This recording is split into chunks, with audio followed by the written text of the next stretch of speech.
today's topic is exercise number 7b of your textbook. Before starting the exercise, we will study some theory. Okay, थोड़ी theory मैं आपको explain करूँगी and then we will move to the exercise number 7b. First of all, what today's topic is angles.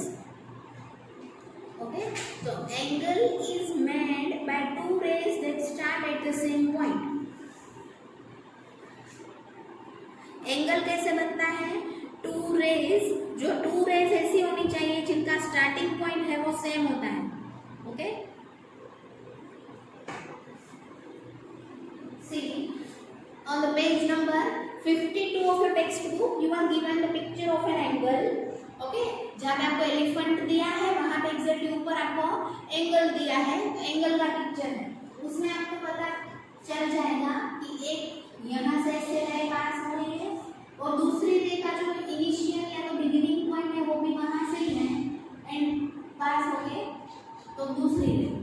Okay, तो this is called an angle, the combination of two rays starting from the same point.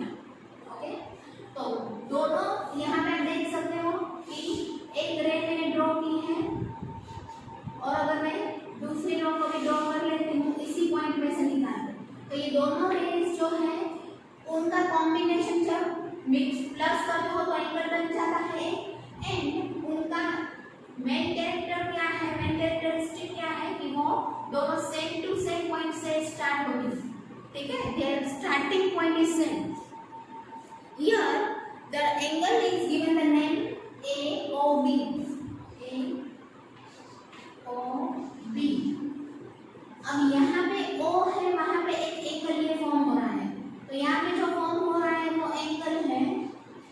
Okay, and O है वो दोनों में common है. रे कौन सी है? OB and OA.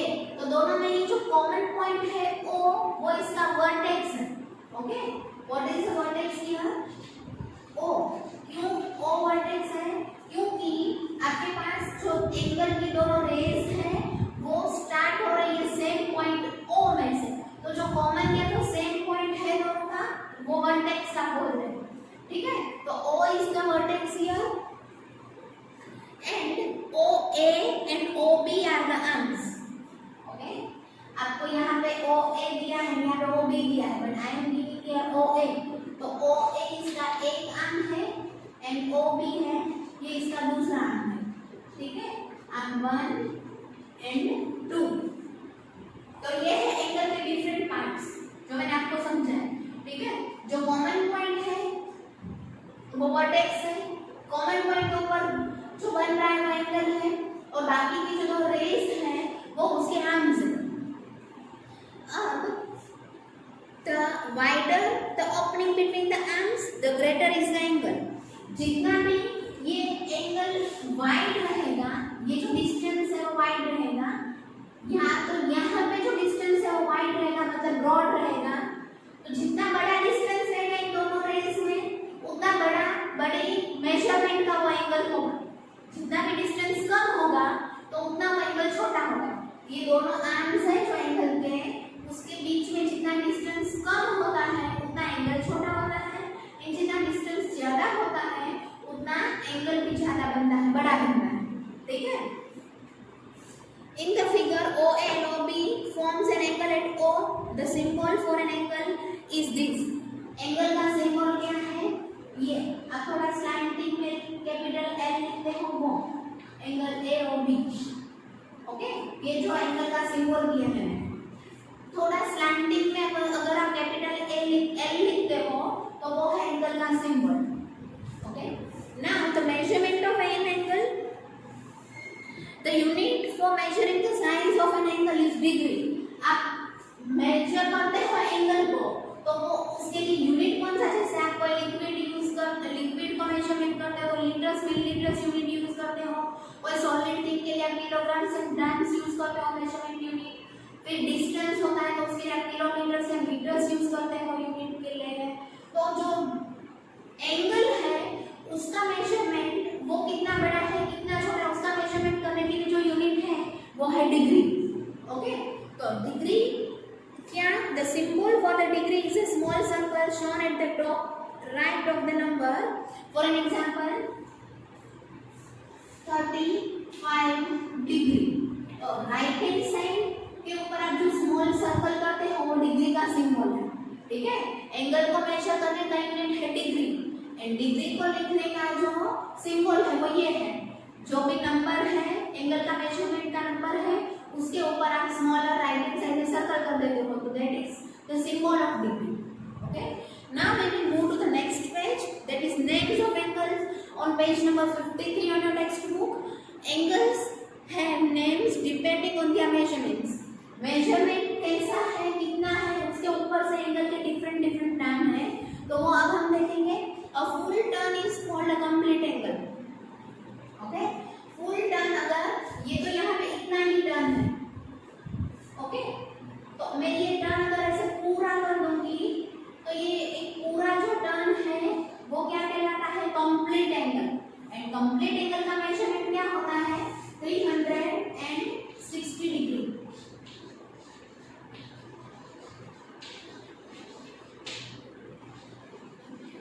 This is called complete angle.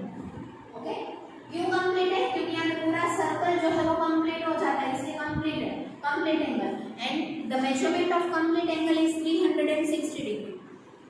Then two rays pointing in the opposite direction along a straight line make a straight angle. एक ऐसे दो रेज हैं जो अपोजिट साइड में एक्सटेंड होकर एक एंगल बना रही हैं, ओके, तो ये जो है वो स्ट्रेट एंगल है, और यहाँ पे आपके पास हाफ सर्कल के ऊपर एंगल बनता है।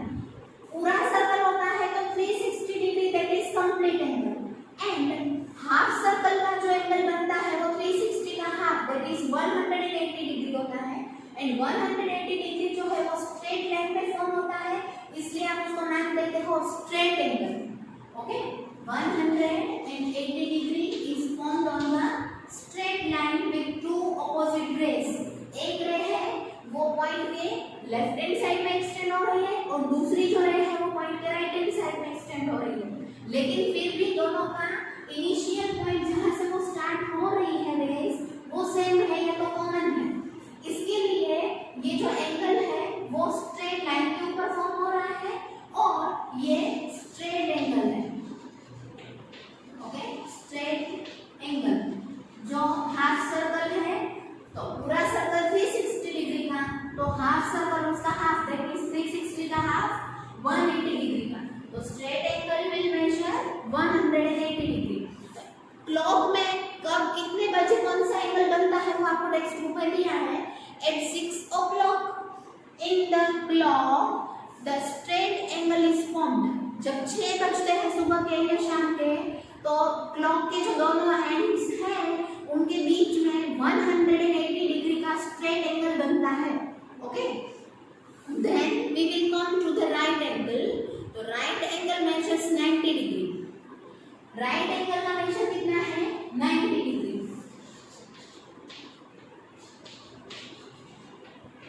Okay,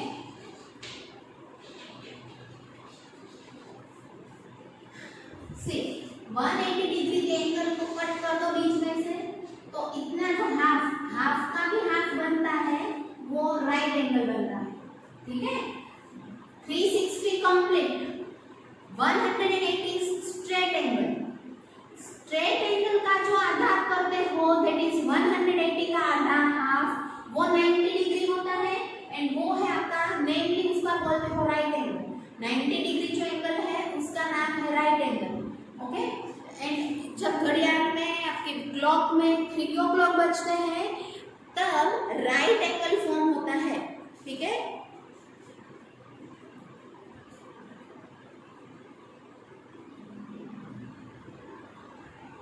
See, some roads are perpendicular to each other.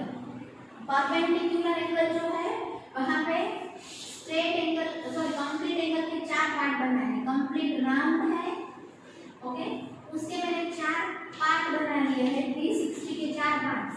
तो each angle will be of 90 degree, that means of right angle. Perpendicular जहाँ पे होता है वहाँ पे फुल सर्कल होता है 360 डिग्री का कंप्लीट एंगल, एंड उसको मैं 4 सेम हिस्सों में बांटती हूँ, डिवाइड करती हूँ, तो मुझे ईच में 90 डिग्री मेजरमेंट मिलता है which is equal to the measurement of right angle. An angle that measures less than right angle is an acute angle. Okay? अब जिसका मेजरमेंट लेस देन 90 डिग्री है, less than 90 degree, okay,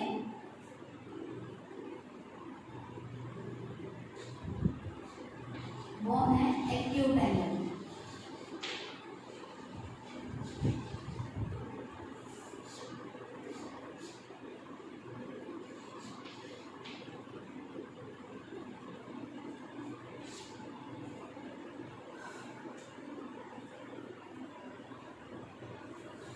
Less than 90 degree is acute angle, okay, and जो greater than 90 degree है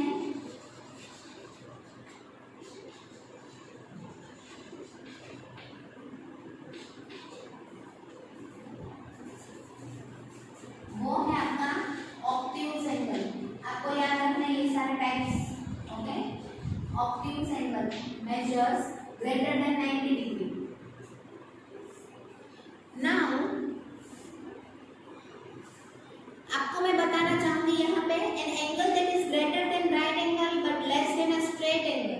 मतलब क्या, जो greater than 90 degree होगा लेकिन straight angle से that means 180 डिग्री से कम होगा, वो आप obtuse angle बोलते हो, क्योंकि exactly 180 डिग्री होगा तो आप उसको straight angle बोलने वाले हैं.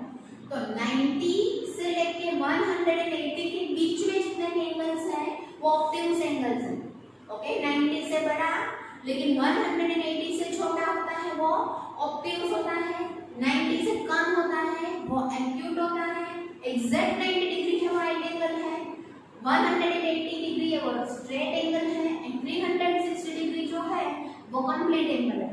ठीक है, तो this were the some types of angles and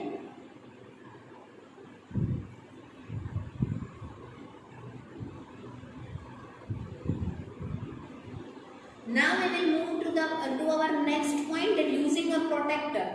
protector क्या है और उसको कैसे यूज करना है वो अब हम सीखेंगे. दिस हाफ सर्कल और semi circle in your compass box, semi circle instrument given in your compass box is called the protractor. अब हमें एंगल्स को मेजर करने के लिए और गिवन मेजरमेंट के एंगल्स को ड्रॉ करने के लिए ये प्रोटेक्टर की जरूरत पड़ेगी. So how will we use it? That I will teach you exactly when the sums in exercise come. जब ड्रॉ करने के या तो मेजर करने के सम्स एक्सरसाइज में आएंगे तो मैं आपको ये प्रोटेक्टर को कैसे यूज किया जाता है वो सिखाऊंगी. ठीक है,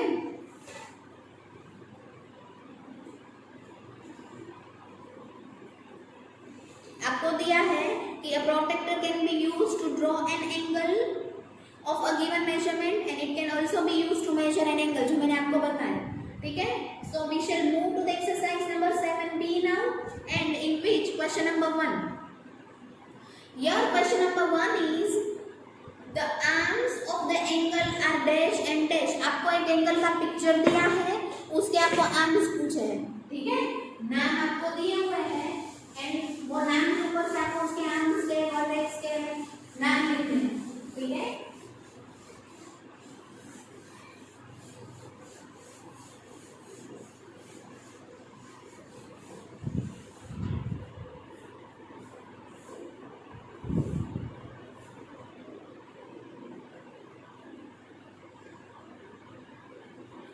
ABC. Question number 1.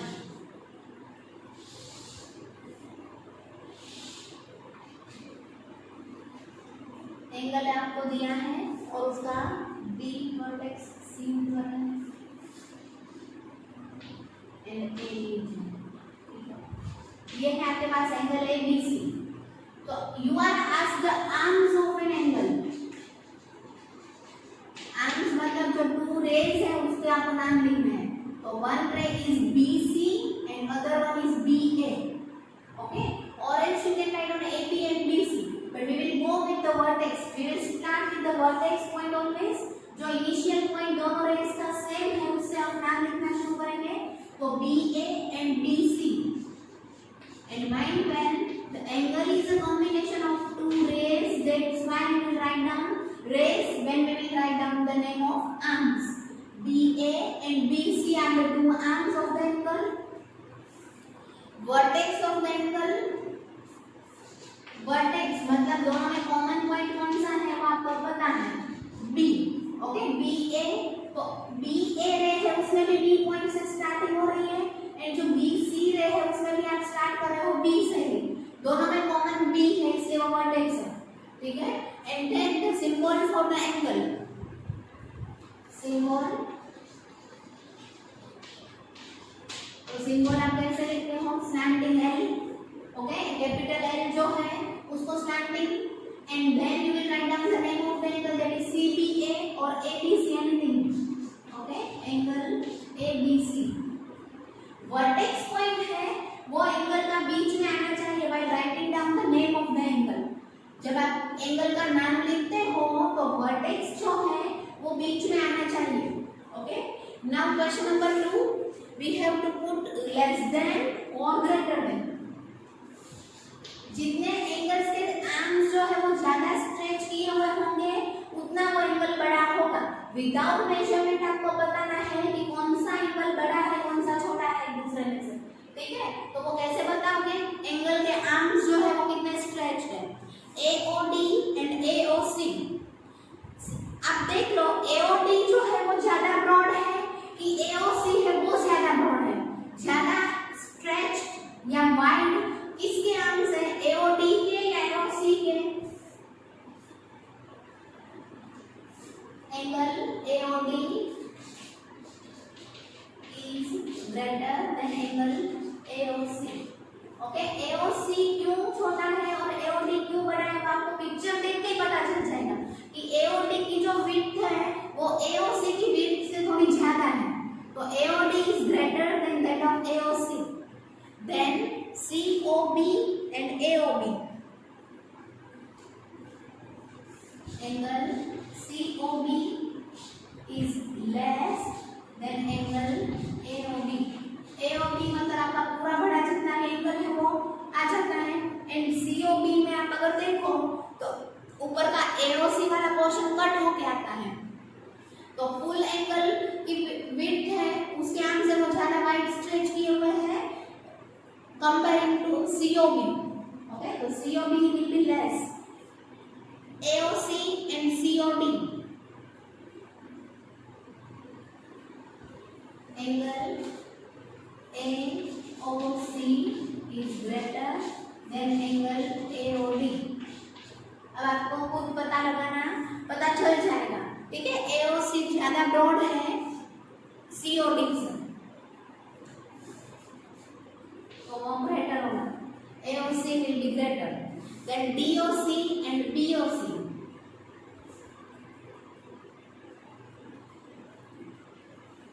DOC is less than angle BOC।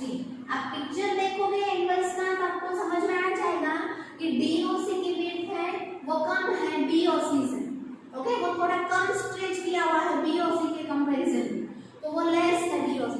अब आपको क्वेश्चन नंबर 3 में जो टाइप्स ऑफ एंगल है उनके नाम लिखने हैं from the given measurement degrees, okay. जो डिग्रीज आपको दी है उसके हिसाब से कौन से टाइप का एंगल है वो आपको लिखना है।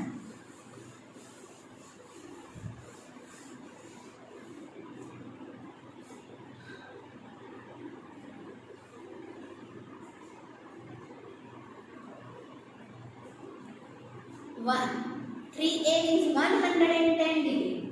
Okay. Question number 3A, 110 degree. तो 110 डिग्री मतलब क्या 90 से बड़ा है और 180 से छोटा है, ओके। तो ये कौन से टाइप का एंगल होगा, ऑब्ट्यूज एंगल।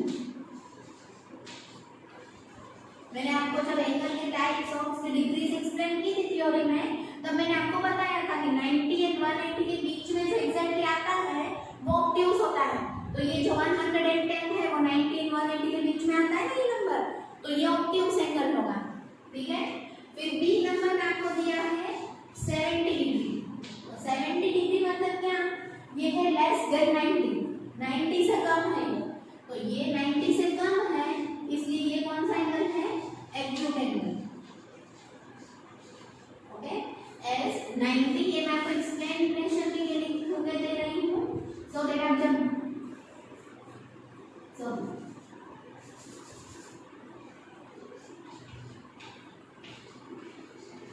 जब आप वीडियो लेक्चर को देखोगे तो आपको समझ में आ जाएगा कि 70 डिग्री लेस देन 90 डिग्री, तो 90 से कम है इसलिए ये क्यूब है। Okay, this is 110 is greater than 90 degree, therefore it is an obtuse angle। 90 degree से ग्रेटर है एंड 180 डिग्री से लेस है, इसलिए ये obtuse angle है। अब आपके पास दूसरा है number C. C number is exactly 180 degree. तो 180 डिग्री मतलब exactly half of that complete, that is straight angle। okay? अब यहाँ पे ए बी सी मैंने लिखवा दिया है, तो बाकी के आप खुद कर सकते हो as per the method of ABC or as per the instructions that I have given you or explanations that I have given you in the theory before starting the exercise number 17। 17 को start करने से पहले मैंने जो आपको theory explain की है उसको सुन के या समझ के आप बाकी के नंबर जो क्वेश्चन नंबर 3 के हैं उनको आप खुद सॉल्व कर पाओगे। तो अब मैं वो आपके ऊपर रहने देती हूँ, ठीक है। And now we will move to the question number 4। Question number 4 में आपको जो एंगल्स दिए हैं उनको मेजर करना है प्रोट्रैक्टर को यूज करके।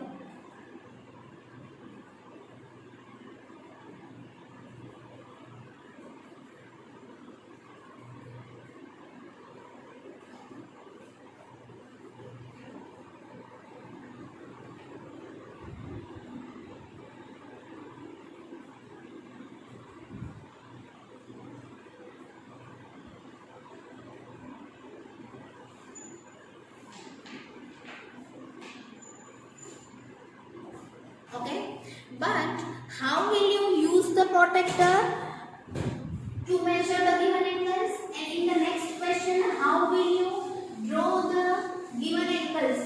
Okay, how will you draw the given angles using protector? That I will teach you. And mind well, this is the most important or the vital point for all of you. So be careful and carefully listen it so that you can implement it.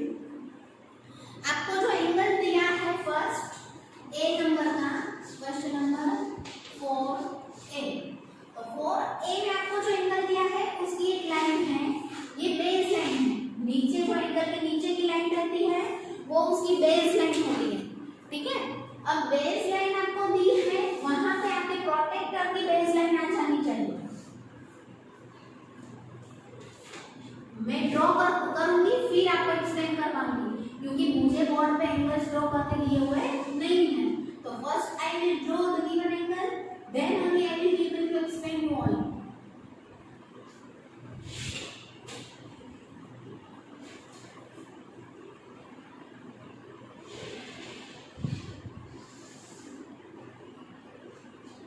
Okay, ऐसा कुछ angle आपको दिया है आपकी text book में question number 4A में। आपके पास जो प्रोटेक्टर है उसकी नीचे की जो स्लिपिंग लाइन है वो प्रोटेक्टर की बेस लाइन है, एंड आपके एंगल में जो नीचे की लाइन है स्लिपिंग लाइन वो आपके एंगल की बेस लाइन है। Now what you have to do is, जहां पे आपके एंगल की बेस लाइन स्टार्ट हो रही है वहां पे एग्जैक्टली 90 डिग्री आएगा आपके प्रोटेक्टर का, वैसे आपको उसे प्लेस करना है, ठीक है। You will place in such a way that 90 degree जो आपके प्रोटेक्टर का है एकदम स्ट्रेट लाइन, वो आपकी बेस लाइन जहाँ पे स्टार्ट हो रही है इनिशियल पॉइंट है तो वर्टेक्स है वहां पे आ जानी चाहिए, उसको ऐसे आपको करना है, ठीक है। अब देखो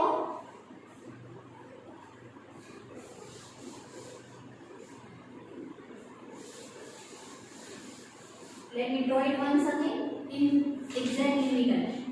ओके, exactly middle में ड्रॉ करूंगी, आपको एग्जैक्ट दिखेगा। 90 डिग्री आपकी बेस लाइन की स्टार्टिंग में आ जाना चाहिए। ओके, जो एंगल की बेस लाइन है उसके साथ प्रोटेक्टर की बेस लाइन को मैच करो, फिर जो 90 डिग्री है वो एग्जैक्टली स्टार्टिंग पॉइंट में मतलब वर्टेक्स में आ जाना चाहिए, ऐसे आपको प्रोटेक्टर सेट करना है। ओके,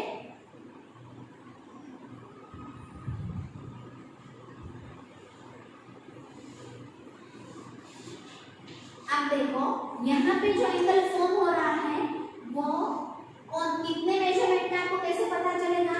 आप देखो यहाँ पे आपने सेट किया, अब 90 डिग्री जहाँ पे स्टैंडिंग लाइन है, एग्जैक्ट स्टैंडिंग लाइन होगी, वो बिल्कुल स्टैंडिंग नहीं होगी, ठीक है। तो 90 डिग्री से जब बाहर जाता है कोई भी एंगल तो वो 90 से बड़ा होता है, ठीक है। 90 की लेफ्ट हैंड साइड में जो एंगल है वो अगर स्ट्रेच होता है तो वो 90 से बड़े फिगर को आप फॉलो करते हो, ठीक है। 90 से बड़े फिगर आपके प्रोटेक्टर में कहाँ पे दिए हैं? नीचे की साइड में।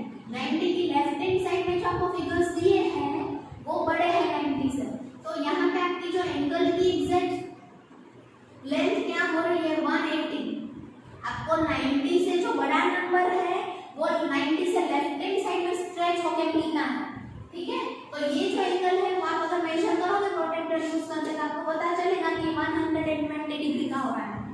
जो एंगल 90 डिग्री के लेफ्ट हैंड साइड में स्ट्रेच होता है वो 90 से बड़ा होता है, तो वहां पे आपको 90 से जो बड़े नंबर्स है उसको कंसीडर करना होता है, 90 से छोटे नंबर्स कंसीडर नहीं करना होते हैं, okay.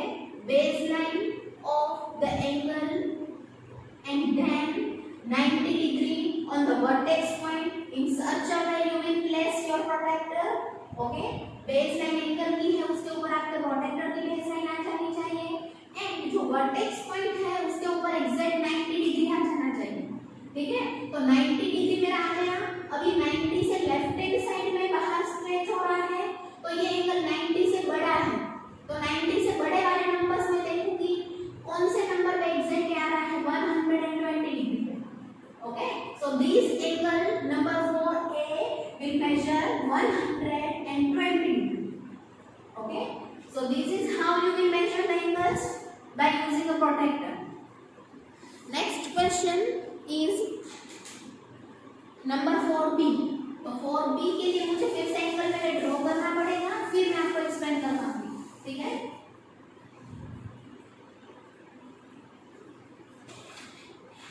First of all, I will need to draw the angle that is given to you all in the 4b number of your exercise, and then only I will be able to explain it to you all।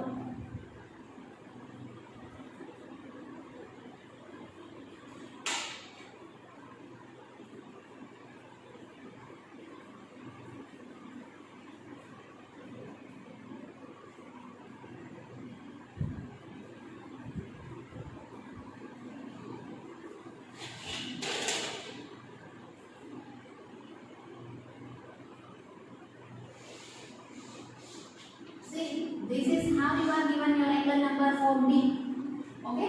ऐसे कोई angle आपको दिया है, आपको क्या करना है? आपको ये एंगल कितने डिग्री का है वो मेजर करना है। सो व्हाट विल बी डू, जो वर्टेक्स पॉइंट है उसके ऊपर आपके जो प्रोटेक्टर का एग्जैक्ट 90 डिग्री आएगा वैसे आप प्लेस कर दो, ठीक है। Now see this angle is measuring 90 degree, exact 90 degree पे स्टैंडिंग लाइन मेरी जा रही है, इसके एंगल का मेजरमेंट कितना होगा? 90 डिग्री, क्योंकि 90 से बाहर भी लेफ्ट हैंड साइड में बाहर ही लाइन स्ट्रेच नहीं हुई है और 90 के राइट हैंड साइड में दैट मींस 90 डिग्री के अंदर भी ये लाइन स्ट्रेच नहीं हुई है, एग्जैक्टली मिडल में है, मतलब एग्जैक्ट 90 डिग्री का एंगल है, okay. And the third one is number C, ये 4b था, अब मैं आपको 4c करके दिखाऊंगी। तो first of all I will draw,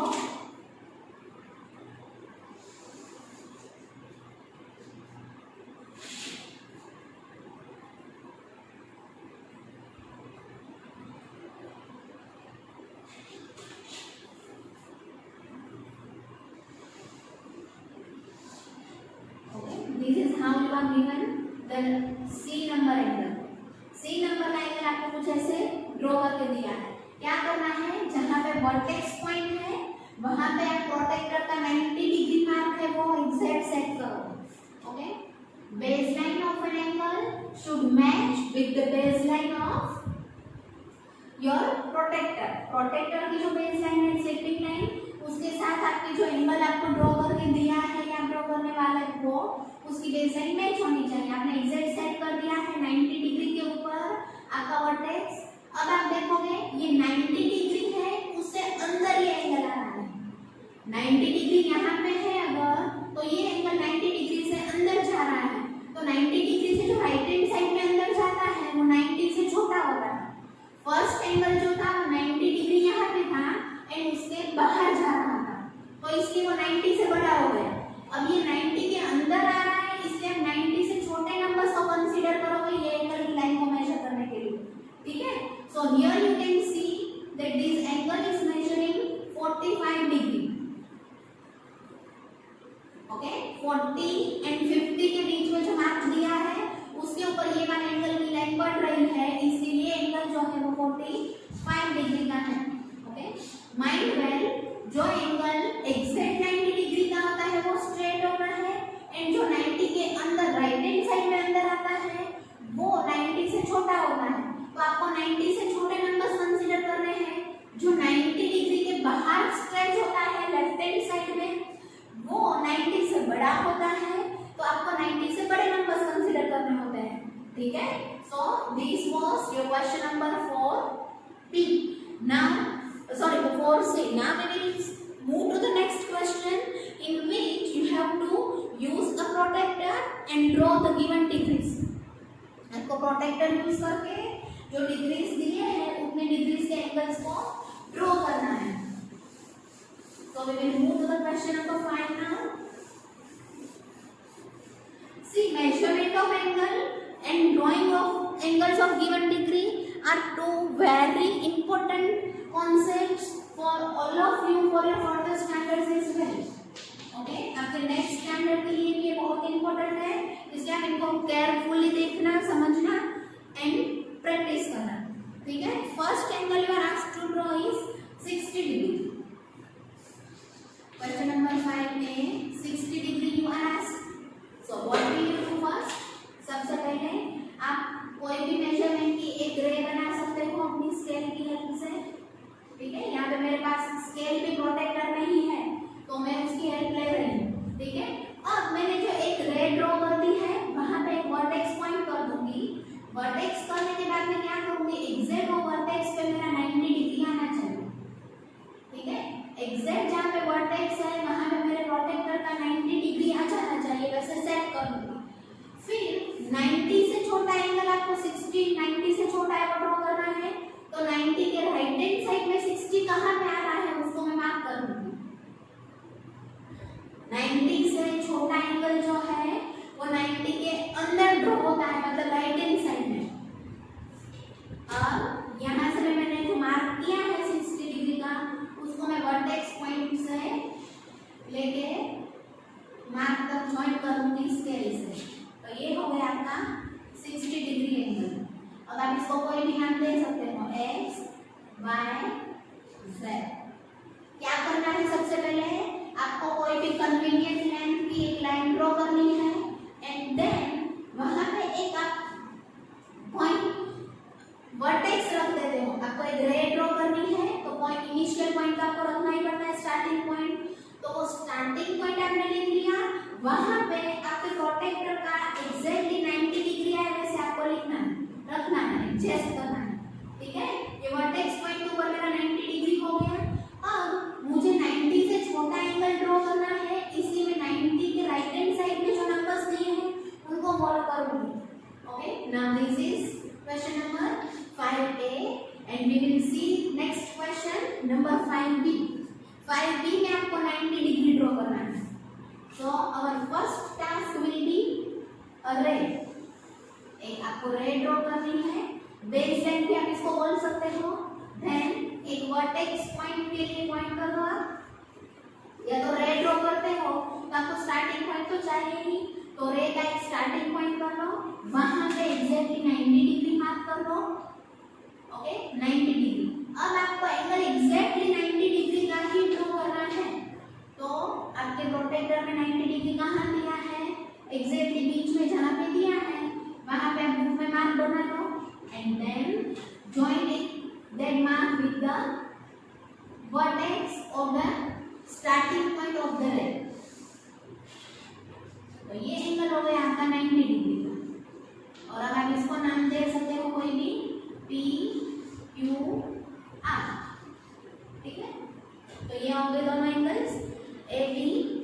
Now we will move to the C and D numbers. I hope you all are exactly getting the points of drawing and measuring the angles with the help of a protractor. Okay? मेरे को उम्मीद है कि आप सबको समझ में आ रहा है और आप मेरे लेक्चर के हिसाब से ही घर पे अपने लिए एंगल्स ड्रॉ करने की ट्राई करोगे, प्रैक्टिस करोगे, so that you will be strong in drawing and measuring the angles. Okay? Now 45 degree. 45 degree जो है वो 90 से छोटा है, इसे जो 90 की स्ट्रेट लाइन है उसके राइट हैंड साइड में आएगा. ठीक है? First of all we will draw a ray. मैंने एक रे ड्रॉ करी है. अब ये रे का जो स्टार्टिंग पॉइंट है उसके ऊपर मैं 90 डिग्री प्रोट्रैक्टर का सेट करूंगी एंड देन 45 डिग्री में कहां पे जाऊंगी, 40 एंड 50 के बीच में जो मार्क है वहां पे. ओके, 40 एंड 50 के बीच में आपके प्रोट्रैक्टर में मार्क है वहां पे 41, 42, 43, 44 एंड 45. अब वर्टेक्स पॉइंट एंड जो 45 डिग्री का मार्क आपने लिया है उन दोनों को आप हेल्प ऑफ रूलर और स्केल ज्वाइन कर दो. इसको आप लिख सकते हो नाम एम एन ओ, कोई भी नाम दे सकते हो क्योंकि आपको टेक्स्ट बुक में पर्टिकुलर नाम नहीं दिया है. अब 110 डिग्री का जो एंगल है नंबर डी का उसे हम ड्रॉ करेंगे. 110 degree is greater than 90 degree, so it will come to the left hand side of 90 degree. यहाँ पे 90 डिग्री की स्ट्रेट लाइन होगी एंड उसकी लेफ्ट हैंड साइड में वो एंगल की लाइन आएगी क्योंकि ये 90 से बड़ा है. As usual, first of all we will draw a ray. Then एक रे का स्टार्टिंग पॉइंट होता है, वहां पे हमने 90 डिग्री प्रोट्रैक्टर का मार्क रख दिया है. ओके, अब आपको ढूंढना है 110. 90 की लेफ्ट हैंड साइड में 110 जहाँ पे है वहां पे आप मार्क कर दो. ठीक है, लेफ्ट में क्यों, क्योंकि 90 से बड़ा होता है वो 90 की लेफ्ट हैंड में ही जाना है. अब आपका जो वर्टेक्स पॉइंट और else you can say the starting point of रे है उसको और आपके 110 डिग्री के मार्क को आप ज्वाइन कर लोगे स्केल से. ठीक है,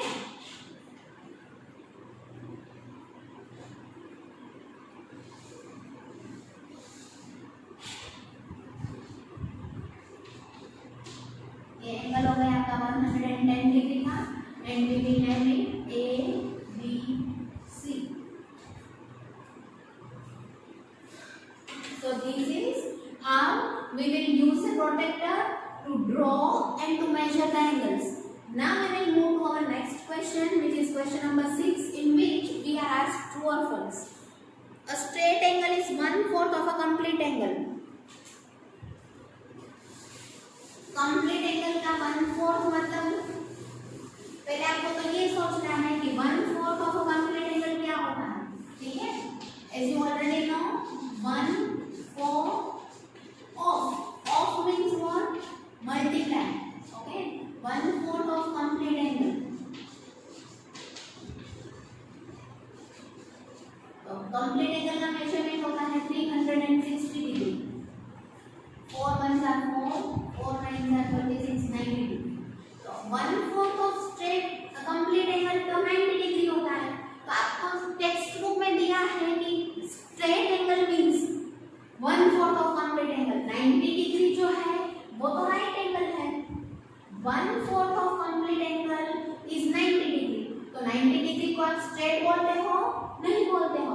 that means your first statement is given false. It is not the straight angle but it is the right angle.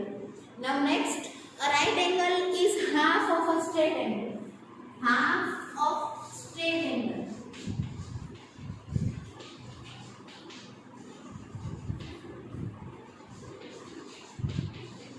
तो half of straight angle क्या होता है, half multiplied by straight angle का मेजरमेंट है 180 degree. ठीक है, 2 1s are and 2 9s are, 0 will be added. तो half of straight angle 90 degree हो रहा है. तो 90 डिग्री को आप राइट एंगल बुलाते हो? Yes, so it will be true. This way you will have to solve the true or false in your fair notebook only. आप डायरेक्टली ट्रू या फॉल्स टेक्स्ट नोटबुक में नहीं लिखोगे, आपको अपनी फेयर नोटबुक यूज करनी होगी, ट्रू और फॉल्स की मेथड करनी होगी, and then it will be valid only. Two lines that meet at right angles are parallel lines. Okay, जो राइट एंगल पे मीट करती है ऐसी टू लाइंस. राइट एंगल मतलब ऐसे स्ट्रेट मैंने आपको बोला था. तो जो ऐसी दो लाइंस मतलब जिनकी दोनों साइड्स पे एरो हो, तो ऐसी जो दो लाइंस हैं वो राइट एंगल पे मीट हो रही है, जो ऐसी लाइंस को आप पैरेलल लाइंस बोलते हो? नहीं, फॉल्स. क्यों? क्योंकि ऐसी लाइंस जो होती है ये परपेंडिकुलर लाइंस है, जो 90 डिग्री पे एग्जैक्टली मिलती है. वो लाइंस परपेंडिकुलर लाइंस होती है, पैरेलल लाइंस नहीं होती है. ठीक है, सो योर थर्ड स्टेटमेंट और number C will be false. Fourth number or number D, a complete angle is twice a right angle. Complete angle का measurement कितना होता है?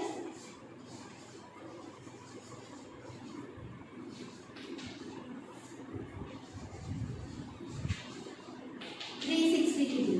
अब आप राइट एंगल को ट्वाइस मतलब राइट एंगल्स को 90 कंसीडर करके उसको 2 से मल्टीप्लाई करोगे तो वो तो 180 डिग्री होगा. ठीक है, ट्वाइस का राइट एंगल क्या होता है? 2 times 90 degree. Okay, this is what twice right angle. 90 degree को 2 times 90 degree will give you 180 degree. तो 180 डिग्री जो है वो स्ट्रेट होता है, कंप्लीट नहीं होता है. इसलिए जो आपका गिवन स्टेटमेंट नंबर डी है वो भी फॉल्स है.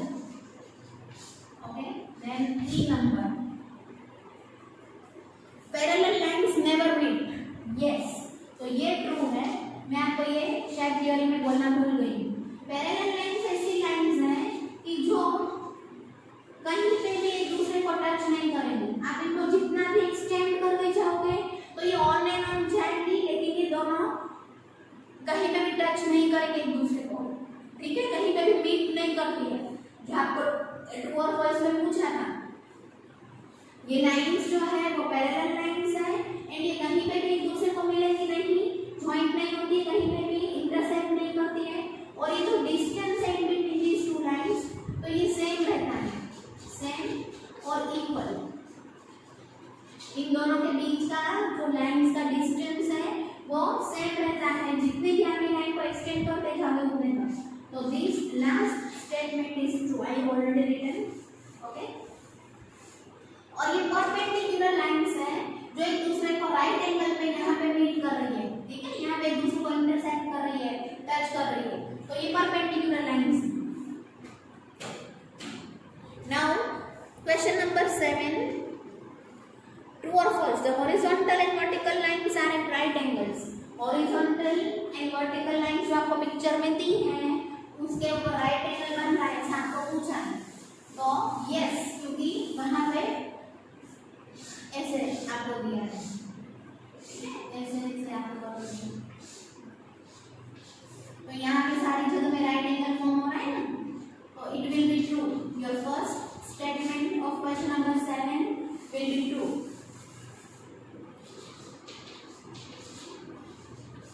Then question number 7B.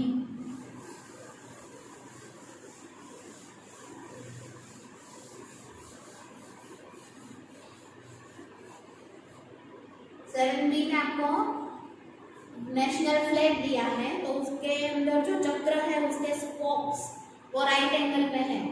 तो स्पोक्स जो है वो राइट एंगल जितने डिस्टेंस में नहीं है, लेकिन राइट एंगल से छोटे डिस्टेंस में है, तो वो राइट एंगल में नहीं है, इसलिए वो फॉल्स. ठीक है, स्पोक्स आपको ऐसे दिए, तो इन सबके बीच में राइट एंगल फॉर्म होना है, नहीं हो रहा है.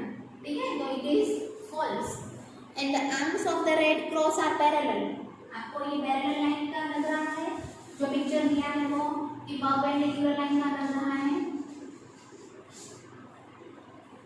सॉरी, फॉल्स आएगा वो भी, क्योंकि ये जो लाइन आपको दी है रेड क्रॉस साइन, तो वो परपेंडिकुलर का सिंबल है, ठीक है। ऐसे मैंने आपको भी दिखाया आगे में, ऐसे परपेंडिकुलर लाइंस होती है जो अपने को एक दूसरे को 90 डिग्री पे इंटरसेक्ट करती है, और जो कहीं पे भी इंटरसेक्ट नहीं करती है वो पैरेलल लाइंस होती है, ठीक है। उन दोनों के बीच का जो डिस्टेंस होता है वो सेम रहता है, ये भी मैंने आपको अभी थोड़ी देर पहले दिखाया, ठीक है। तो ये पैरेलल होती है।